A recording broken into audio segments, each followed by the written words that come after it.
Hello, everyone. Welcome to the final episode of the season. This is the last game of the season here. We are talking, of course, about the 2025 National Championship game to close out the 2024-25 season and ending the season with me, as always. On top of me here, we got Mr. Andy Hopper, and below me, No, pause. Mr. Tom Scavetta. How's it going, boys? It's going good. Anxious, man. We're coming up on the 3-day warning here at the time of this recording, and I'm feeling as hyped as ever.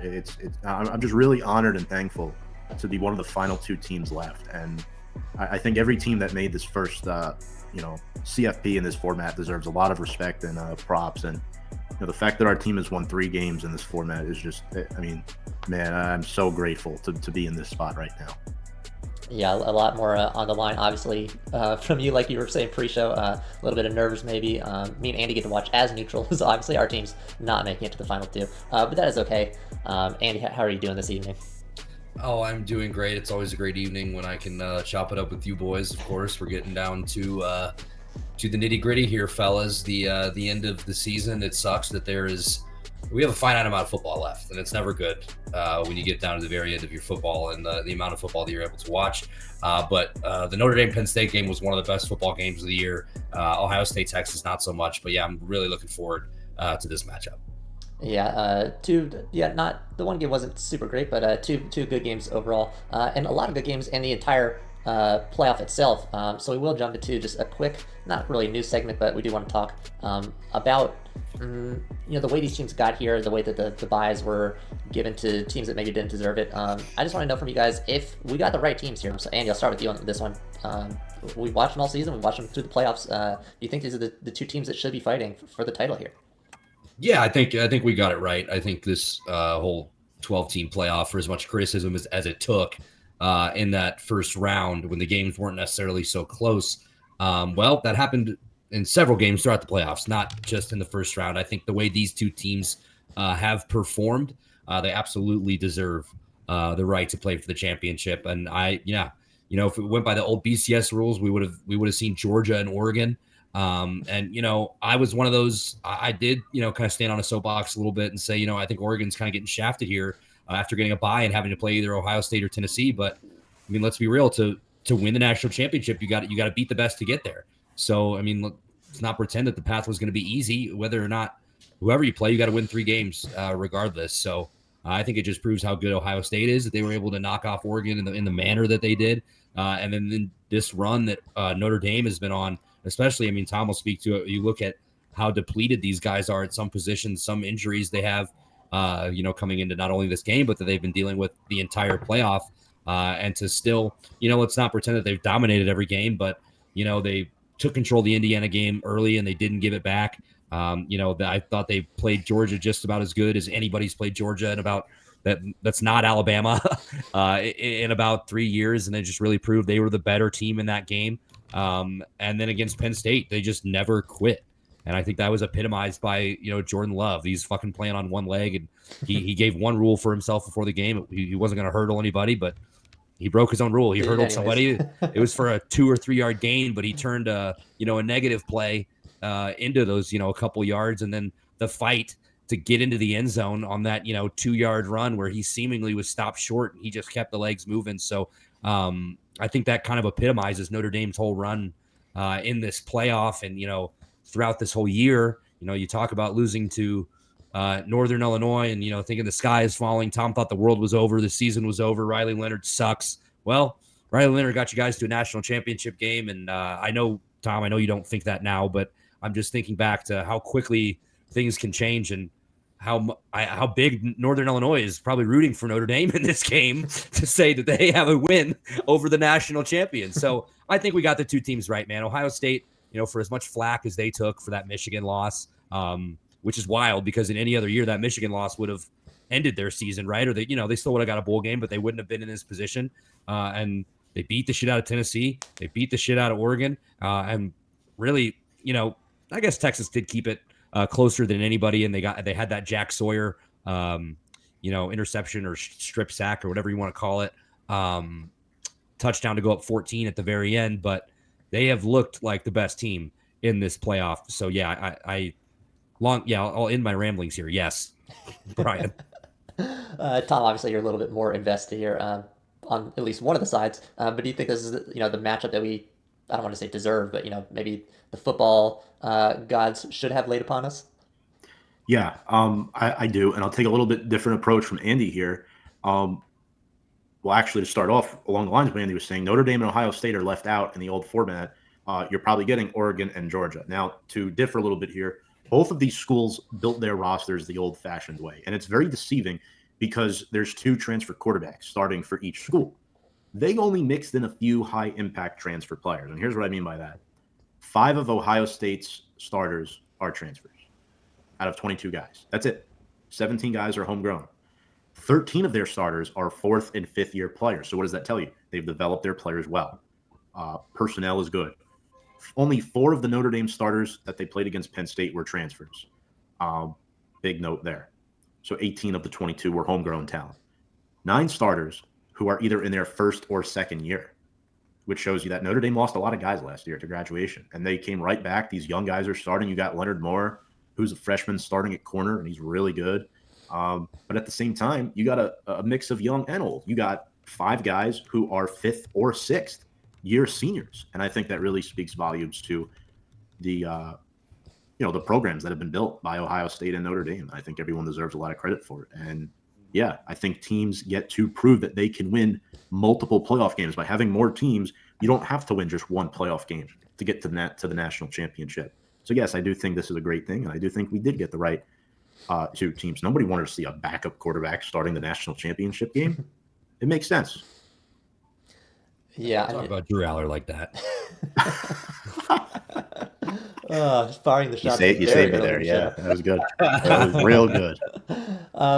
Yeah, but I agree with both of you guys. I think these were definitely the 2 teams. Obviously the seeding, the argument to be made there was, were we going to get worse teams because of the buys? And I think what people fail to understand, even though we've had this format in college basketball for decades, is that more often than not, the number 1 and number 2 seeds will go to the Elite 8, to the Final Four, and one of them will likely win it most of the time.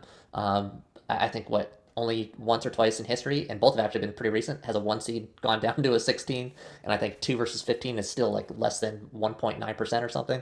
So at the end of the day, I kind of figured the best teams are going to shake their way through this pack and get there. So, but I will say just like whatever it was, 6 or 7 short weeks ago, I don't think many people would have had either of these teams in the championship game, which is kind of funny. We had Notre Dame, a team that was obviously still really solid, but still had a lot to prove, as their only good win at that time was the Texas A&M game. Also, I think by that time they had that Louisville win under the belt, which is a decent win. But obviously there's still questions about that loss to NIU. Ohio State, on the other side, they're coming off that 13-10 loss to a very bad Michigan team, like a very, very bad Michigan team, with some people saying Ryan Day should be fired, which I'm sure was something Tom was secretly, or maybe not so secretly, rooting for. But he sticks with the team. Neither team at that point gets to play in the conference championship game, so there's question marks everywhere, despite how good they look closing out the season there. But in the playoff itself, both teams showed that they do deserve to be there.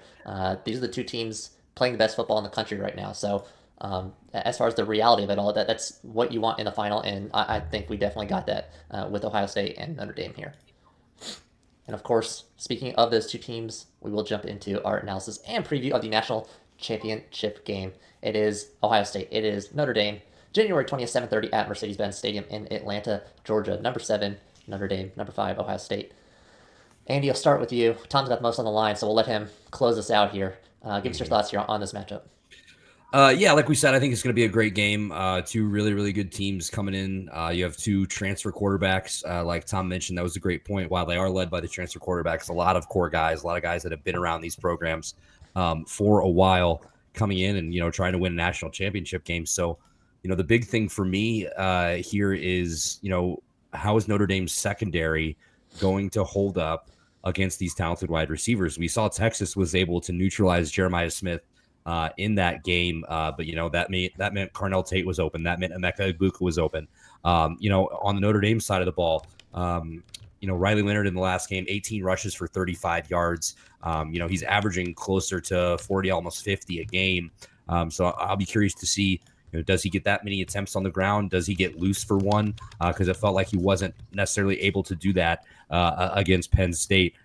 Jack Sawyer, he always seems to have a nose to make a big play. He always seems to be putting pressure on the quarterback. Is he able to get to Riley Leonard, get in his face and cause some havoc? Caleb Downs in the back of the defense for Ohio State is phenomenal. Like, he just seems to be everywhere all at once. You don't typically think of a safety being super effective in the run game, but this kid just seems to find his way to the ball and find his way to the ball quick, whether that's in the backfield, if you're, out wide or whatever it may be. But those are two of my players to watch on defense. Emeka Egbuka, I think he's in for a big game.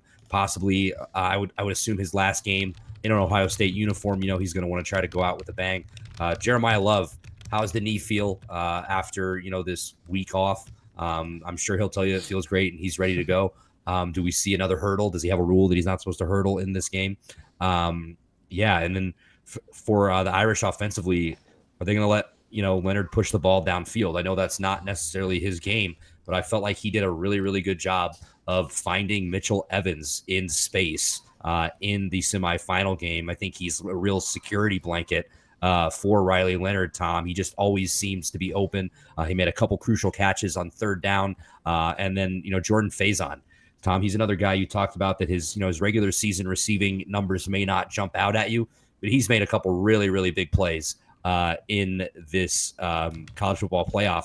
And then Greathouse comes out of nowhere almost, it seems like, last week and broke those Penn State defenders' ankles. That was a murder case, murder scene on the field, just whoop for the touchdown. What my jaw dropped when that happens. So I think this game is going to be these defenses are both so good, but it's the Notre Dame defense who has done a great job of neutralizing these high-powered offense. It's the immovable object versus the unstoppable force. Who's going to win in this game?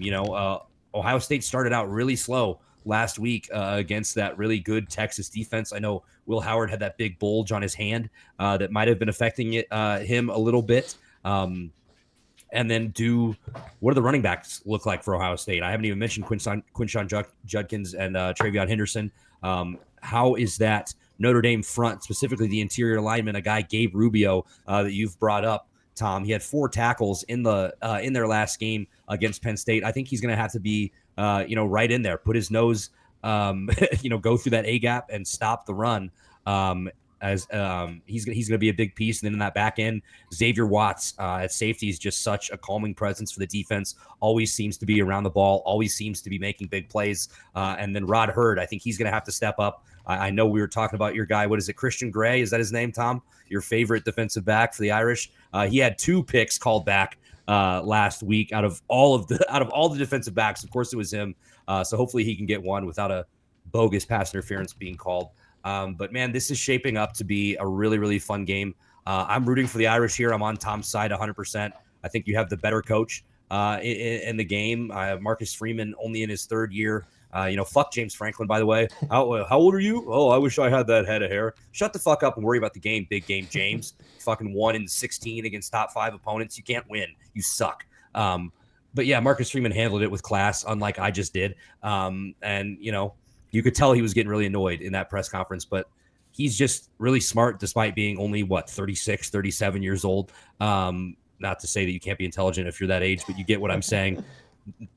He's a young coach. He's got 3 years under his belt, but it really doesn't seem like that. And I know he's got, I'm sure he's feeling a lot of emotions about this game, going up against his alma mater. He was a linebacker for Ohio State back in the day. So I'm sure this will be a weird one for him. And, Tom, you're looking at trying to get revenge from that game last year where you lost a very, very close game. I know it's a little bit of different teams here, but I think the quarterback matchup is huge. And then what defense can force a turnover, and then can one of these receivers or one of these running backs get loose for a big play and create some separation. So I like the Irish in the game. I'm taking Notre Dame in an upset. I will call it an upset. Well, yeah, it is, because Ohio State's favored. So, sorry to go on that little diatribe there, but it's the last show. We got to get all the words in. Yeah, there's a lot to talk about, there is only one game here. But yeah, like I said, we'll let Tom close it out. So for me, listen, these are 2 very talented teams. On the defensive side, especially, I think both are rock solid. I think they're statistically like 2 of the best or 2 of the top 3 units in the country in terms of points allowed. I have Ohio State down here as 12.2 points allowed per game, and then Al Golden, his unit at Notre Dame, giving up just 14.3 points per game. So the defenses are there. I think this is going to be another one. I know I called what was like a 13-9 game for Penn State last around, which is a little bold, but I think this is going to be another one where the defense tells the story here. Like I said, these are two of the best teams in all of college football. They aren't here on a fluke. Both their paths have led them to a deserved place in this championship game. Notre Dame looking for that first national title since 1988, and then you've got to think that that is going to be on most of their minds. But on the other side, Ohio State, a team that is typically elite, doesn't have a title since 2014. So all these players are going to be chomping at the bit to bring that trophy back to their home campus. A lot on the line here. We know Leonard, not the best deep ball QB in the world. His arm, he's got some oomph to his throws, but it's not particularly the type of oomph that you trust, at least not me right now. Sort of like a, hey, Riley, that's a really cool trick, but maybe let's not do that too often. He has learned to adapt, though, and for the most part, he's been really smart in a way to get intelligent yards, is what I'll say. He's moving the ball with these dump offs, the 5 to 7 yard short passes. He's not shooting for the moon, which is right into his play style that he needs to be effective. That's been Notre Dame's bread and butter as far as the pass game goes. When he tries to get fancy, he turns the ball over. We saw it twice last week against Penn State. One was, a pretty semi-athletic interception there, but again, it wasn't a throw that he needed to make, which you can't do that too many times in this game if you want to stick with Ohio State. You give them more possessions with all those animals that they have on offense. They're just going to keep scoring points on you again and again. And Ohio State's secondary will just gobble up any questionable passes that he puts their way. Caleb Downs at safety there for the Buckeyes. He will punish an errant throw. Penn State ran for over 200 yards on Notre Dame's defense. That scares me a little bit because because Ohio State, obviously, like we've talked about this duo many times, I think that running back duo is a lot better than what Penn State has. So they're going to need to keep that number well under 200 rushing yards if they want to stick in this game. Across the board, though, offensively speaking, you could make an argument for favoring one side or the other here in pretty much any position, or we'll say position group. I think you probably give the edge to Notre Dame as far as offensive line goes. They have been super solid. An edge either way to Will Howard or Riley Leonard, depending on whether you value accuracy with the arm versus ability to be mobile and save plays and save drives with your feet like Leonard does. But when you get down to the position group of wide receivers, it's just a bit unfair. Jeremiah Smith, Emeka Egbuka, Carnell Tate. This is maybe a little aggressive, and Tom won't like this, but I think even on one of their worst days, if they're having like a Michael Jackson or Michael Jordan, sick game, I think any of them would still be a wide receiver one on this Notre Dame team. Tom, you can roast me when you're up if you disagree with that. You're not wrong. Okay, but like Andy said, Jaden Greathouse, great performance against Penn State in the semifinal, 105 yards, 1 touchdown on 7 receptions.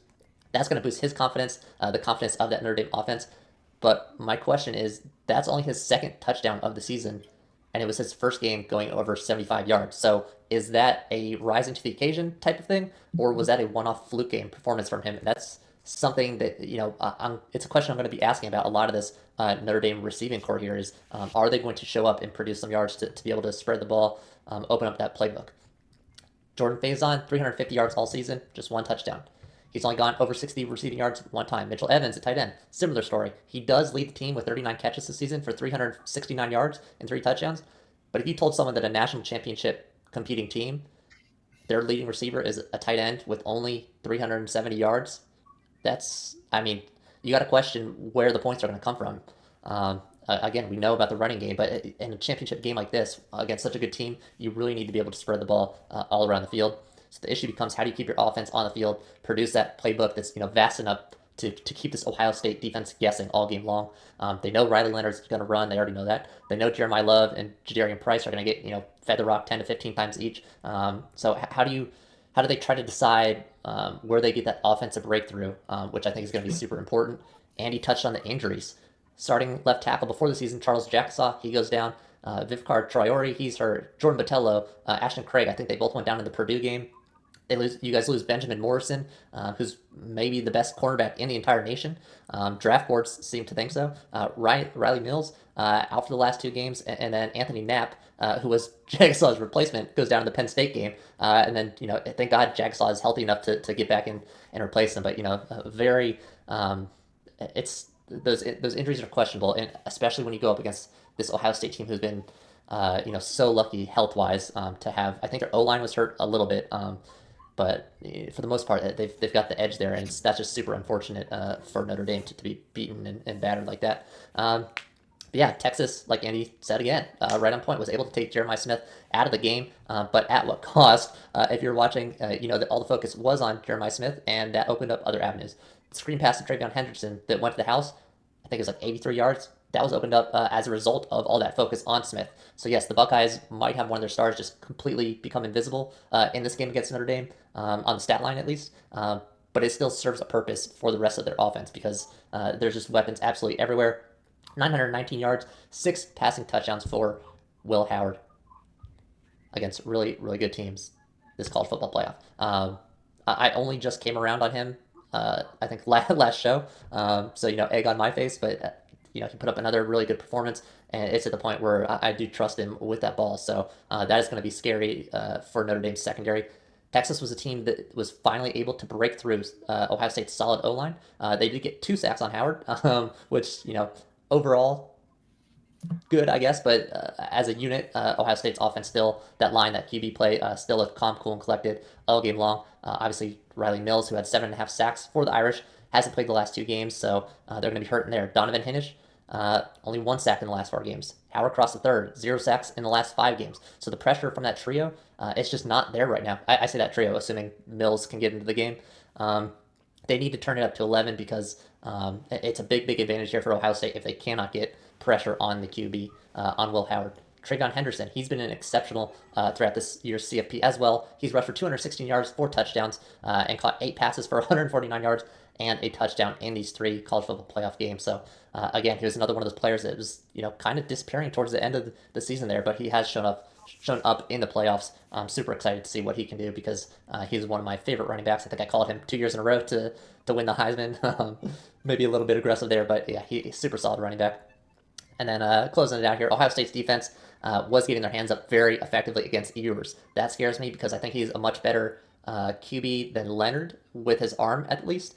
So it was happening all over the field. It seemed like Sonny Styles, Jordan Hancock, Tyleek Williams, Jack Sawyer, Malik Hartford, and then Kenyatta Jackson, all contributing, getting those big mitts up there and breaking up the passes. The defense is super hard-nosed. And then, of course, my player to watch last week, Cody Simon, he had 7 tackles last week. JT Tuimoloau, 7 tackles, 1.5 sacks, 2.5 tackles for loss. And then, of course, like Andy brought up, that incredible play by Jack Sawyer. When the game was essentially on the line, Texas driving to tie it up, Jack Sawyer with a strip sack, runs it back 83 yards for a touchdown. So the defense has been absolutely everywhere. I think when it comes down to it, this Notre Dame team has so much fight, so much drive. They've shown so much determination, especially since that loss. I mean, they've looked so good.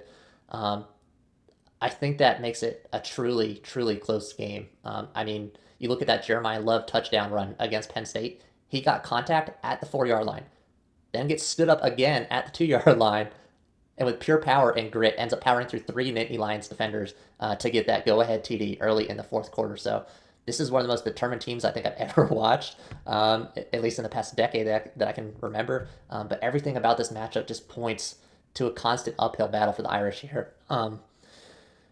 That just makes me think that the Buckeyes are going to have an easier time, and I think, unfortunately, I am going to have to say that I think they will become national champions and take down the Irish in a very, very close game, which means if I'm wrong, that screams good Tom, vibes there for the Irish. You should be thanking him because I'm sure you're picking Notre Dame. We historically, if all 3 of us pick one team, it's never good. We need somebody to stray. You picked against them against Georgia, and they won. Yep. I think we all picked them against Penn State, so maybe that theory is not the best. But this is a good thing, okay, Tom? It's a good thing. I agree with what Andy said.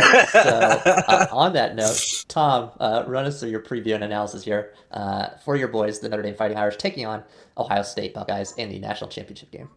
Thank you, Brian McArdle. So getting into this game, there has been one catalyst all season that has been driving this Notre Dame football team. That was the Week 2 loss to Northern Illinois. This changed the trajectory of the season and the program. Notre Dame had 0 room for error. They have won every game since this Week 2 loss to Northern Illinois. They post a 14-1 record heading into this game. The one takeaway from the Penn State game as far as a negative goes is that Penn State was really able to run the rock against them. They were the more physical team, giving more punch at the line of scrimmage with Katron Allen and Nick Singleton, and they survived. Notre Dame survived and won this football game. They are resilient. They have motivation from losing against Ohio State back in 2023 at Notre Dame Stadium, 17-14. They have never beaten Ohio State.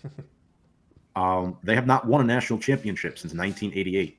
Lou Holtz just turned 88 years old this month and quoted, "If Notre Dame doesn't win, it's because we want to preserve Ryan Day's job. I was originally going to be at the game in spirit, but now I'll be dragging my 88-year-old body along as well." Awesome quote by Lou Holtz. You didn't want to do a Lou Holtz impression for the quote? I don't know if I'm that good at that, but if you're a Notre Dame fan sitting here watching the show and watching me talk about this team right now, I highly recommend you follow their journey in the 2024 college football season with the Here Come the Irish series on Peacock. It is awesome. There are currently 6 episodes out. It is still a work in progress. Now to the game. The offensive line has been musical chairs all season long. Antoine Knapp has been ruled out. He has been an awesome true freshman left tackle. Massive loss for the Irish. The rumor is that Charles Jagashaw will start at left tackle and not Tosh Baker, which is huge. Jagashaw was supposed to be the starting left tackle at the beginning of the season. Rocco Spindler is expected to play at right guard. He is not on the injury report. My player to watch for Notre Dame's offense is Riley Leonard. He threw 2 picks against Penn State. If you throw 2 picks against Ohio State, it's night-night Notre Dame. You can't have that happen. He's done a generally awesome job of taking care of the football this season. 19 touchdown passes, 16 rushing touchdowns, and nearly 900 rushing yards for a Notre Dame team that's averaged 211 rush yards per game, and that's in part due to Jeremiah Love's success. 17 touchdowns this year. He scored a touchdown in every game. Pick him to score 1 here, 2 against Ohio State. Ty Hamilton and Tyleik Williams are 2 awesome defensive tackles. I'm looking at Pat Coogan, who gives an inspirational pregame speech before every single game. Him, Rocco Spindler, Billy Schrauth. Can you push those silver helmets back? That's my question. Can you give Love some real estate to run and break through contact? Jadarian Price, their number 2 back, did not get much going against Penn State. I think hopefully sprinkling him in as well to make it a 3-headed attack with Leonard, Love, and Price. Receivers-wise, you guys are right. One thing to note, though, Bo Collins has been dealing with an injury all season long. He is questionable for this game. He is expected to try to give it a go. Tight end Mitchell Evans coming off that torn ACL. His numbers last season were a lot better prior to the injury. Andy mentioned this earlier. He was awesome against Penn State. I expect him to get involved. And this is a matchup that definitely favors Ohio State. Our receivers against their corners. Jordan Hancock, Davison Igbinason, and Denzel Burke, all future NFL corners. The key for Notre Dame and Riley Leonard, and this pans back to my first point, Leonard needs to get the ball out quick if they're going to win this game. When they're throwing the football, those short passes down the field, don't be sitting there in the pocket for 5 seconds or else your ass will be on the floor. You don't have 5 seconds to get rid of the football. So that's the biggest thing for me offensively for the Irish. They have to get the ball out quick, establish the run, and get the ball to tight end Mitchell Evans. And surprise, surprise, running back Aeneas Williams had 66 receiving yards against the Nittany Lions. If you want to get the ball out quick, he is also a good receiving back. Flip the script to the other page. Drake Bowen has really impressed me at the linebacker position for Notre Dame. You know, he's fit in so well in Al Golden's defensive scheme with Marcus Freeman also calling shots there. And he has learned under a phenomenal 6-year senior in Jack Kaiser. Kaiser has played 6 seasons and a record 70 games for the Irish. He maxed out every opportunity to be a Notre Dame football player, a Notre Dame student, and a Notre Dame man. These guys are going up against a huge challenge. Travion Henderson and Quinshon Judkins, guys who both have over 960 rushing yards, both are in double-digit touchdowns. I'm not scared. Are you? You need to win this matchup if you're going to win this game. And that's why my player to watch on defense for Notre Dame, with no Riley Mills, he has been ruled out. He is not playing. Howard Cross, who, if you guys watched the Penn State game, he was struggling to stay on the field, right? You saw him limping. You saw him tending to his leg at times. He was dealing with cramps. They need to win in the trenches. Cross is not 100%, but he is our best defensive tackle. Donovan Heinisch stepped up and had a huge sack in that Penn State game on Drew Aller. Gabe Rubio, a guy whose number has been called late in the season. He's been doing an awesome job getting punch and pushback on combo blocks. So I'm looking at Ohio State's linemen like Donovan Jackson. Can you hear me? Can you push those gold helmets back? on the offensive side of the ball. There is no Seth McLaughlin. There is no Josh Simmons. Those are two key losses for Ohio State's offensive line. And this is still a team. They have so much depth on their offensive line. Will Howard's only been sacked 14 times in 15 games. Now, massive matchup here with their wide receivers. Jeremiah Smith, Emeka Egbuka, Cornell Tate. I'll even throw tight end G. Scott in there. They are going up against a Notre Dame defense, a back 7 or 8 that has the number 1 drop back EPA success rate in the nation this season. They only allow quarterbacks to complete 50% of their passes. Will Howard has completed 73% of his passes. I expect his number to fall somewhere in the middle of that on Monday night. Xavier Watts, future pro, 6 picks. He's been awesome. I mean, he really helps out those young corners. He's groomed Adon Schuler very well. Adon Schuler's been awesome in run support. And my matchup is the young fella, cornerback Leonard Moore, who's had to take on that CB1 role in absence of Benjamin Morrison, going up against Jeremiah Smith. He has 10 passes defended and 2 picks. Can Moore be physical at the point of attack, right? If you're going to beat Ohio State, you have to get in Will Howard's face, rush the passer, and jam these receivers in press man coverage at the line of scrimmage. Leonard Moore has to do it. Christian Gray has to do it as well. Christian Gray, 3 picks on the year. He'll be going up against Emeka Egbuka, who is my player to watch. That's right, Egbuka and not Smith. Here's why. Yes, Andy pointed out Christian Gray had a couple of picks against Penn State, another one that was called back. Whatever it was, it was. But Egbuka will have the edge on Christian Gray. Christian Gray struggles on passes north of 10 to 15 yards. That Drew Allard play, the last play of the game, was an underthrow, and Gray was in the right place at the right time. He played well, but he should not have won Defensive Player of the Game. I was a little disappointed that they named him Defensive Player of the Game, but good for him. They did. Look, Jeremiah Smith, they may have 14 touchdowns, but Egbuka has 10. He's not that far behind. Ryan Day and Ohio State, they've been here before. They lost the CFP title game to Alabama back in 2020. So Ohio State is going to be such a tough match because they average over 37 points per game. And Cornell Tate, your number 3 receiver, has 50 catches, 698 yards, and 4 scores. That's more than any Notre Dame offensive weapon has in the past game. To Brian McCardle's point, he will draw the assignment of Ryan Clark's Jordan Clark, the Arizona State transfer. Can you win that matchup? That's going to be big as well. Cody Simon, Brian mentioned him. He's really good with those 7 sacks. They have 2 good ball hawk safeties in Sonny Styles and Caleb Downs. And then defensively for Ohio State, I have 2 players to watch, if that's okay. Jack Sawyer and JT Tuipulotu. 11.5 sacks for JT going up against Emil Wagner, and Jack Sawyer, those 9 sacks going up against Charles Jagushaw. I'm focused on Notre Dame and believe they're the best coached team. They're the closest team, right? Lou Holtz mentioned this. You need to be the closest team if you're going to win championships. There's just one more game left in the season. Leave it all out there. Ryan Day, Lou Holtz has taken off his makeup. Now let's see if you can take off yours. Marcus Freeman would say, here come the Irish. Play like a champion today. Everyone's doubting us. I love it. Give me the Irish. Boom. And quickly, before we wrap it up, we are going to run through our score predictions here. Obviously, it has been clinched that Notre Dame will win it. I did break the jinx by going with Ohio State, but we do want to hear everyone's scores here. So, Andy, I'll start with you. Give us your scoreline here for this national championship game. Yeah, give me Notre Dame 24, Ohio State 21. I think we still get a few touchdowns on the board, but a mostly defensive battle, and Notre Dame ekes it out. Jeter, game-winning field goal. Tom. I love it. 24-21. Very, very close affair there. We will round it out with Tom at the end again, so I'll throw mine in here. Like I said, I think Ohio State edges it out, but I do also, like Andy, think it's going to be very, very close. And I do like his score, so I'm going to go similar here with a 27-20. Of course, Buckeyes. Tom, give us your scoreline here for your Notre Dame Fighting Irish. Notre Dame 17-14. Reverse of last season's loss at Notre Dame Stadium. They turned it into a win. And if you're going to beat Ohio State, you have to keep it close and low scoring. That's what Michigan did. Dirty, dirty, dirty. The revenge scoreline. I love it, though. That's going to wrap up our coverage of the national championship game and wrap up the 2024 season of the College Football Game Day Show. Thank you for joining us throughout this season, and thank you, of course, to my co-hosts, Andy Hopper, right up above me, and Tom Scavetta right down below me. Thank you to those boys for joining me through this season. Be sure to check them out, show them some love. Their links are down in the description, so be sure to follow. Review and preview for Tom and the brew party for Andy. And if you love cute dogs, Andy's got one right there for you in his content. Do that first, then of course go forth and enjoy this year's national championship game. It's going to be a hell of a game.